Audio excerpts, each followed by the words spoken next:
Hello friends, happy Tuesday. Welcome back to my Tuesday Tips series. You know, I ran this series since January, I think, and within this series we had tons of tips and a lot of mini topics such as positive affirmations. We started this topic 2 weeks ago, and in the previous parts we were talking about the positive affirmations, the meaning of positive affirmations, why they are useful in our life, how we can use them. And in the last part, I promised you to bring some tips how you can write your positive affirmations in a useful and correct way. If you haven't seen those parts, I recommend you to click on my YouTube channel and watch them in Tuesday Tips playlist, or you can also scroll down on my page and find those parts. So let's get back to the tips how you can write your own positive affirmations in a correct way.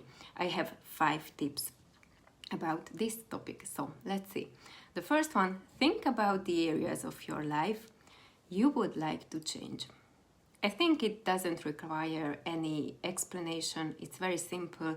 Just think through these areas.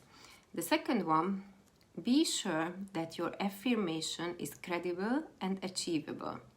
It's very important to base it on realistic assessment of the facts. And the second very important thing within this second tip is to believe in those affirmations, what you will write and you will have in your hand and your own affirmations.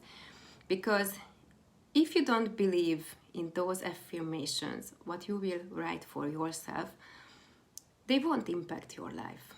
You will just have, let's say, simple phrases without any emotional content because you are not believing in those affirmations. So believe in those affirmations, and those affirmations, what you write, should be credible and achievable. The third tip is turn negative into positive. I hope you all finished or all have done your homework, what I have given to you last time, which was to collect the negative statements and phrases and negative self-talk thoughts, for example.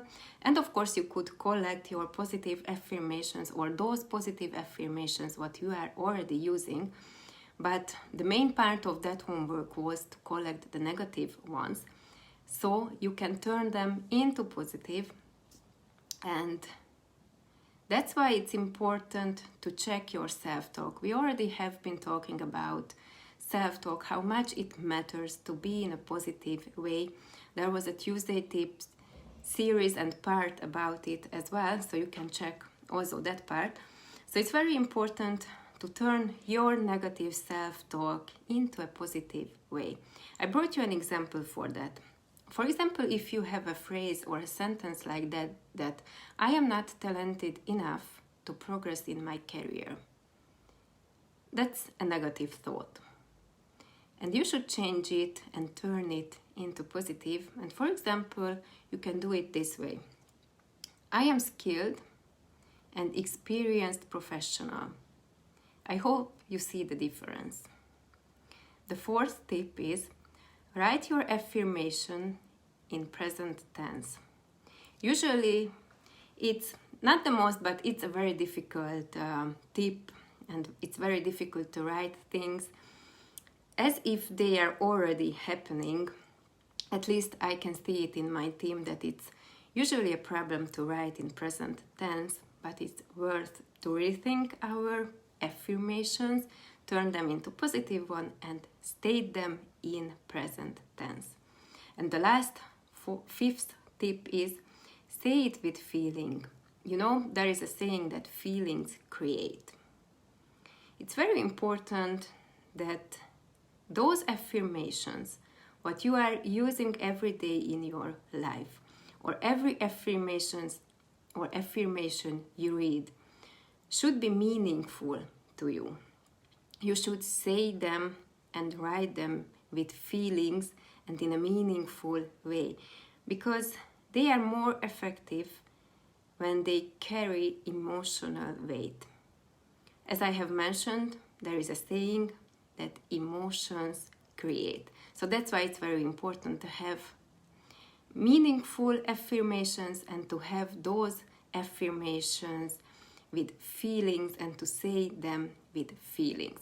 So these are the 5 tips, or these were the 5 tips about how to write positive affirmations in a useful and correct way. And as I have mentioned, we clarified positive affirmations and we were talking about the topic how you can use these affirmations.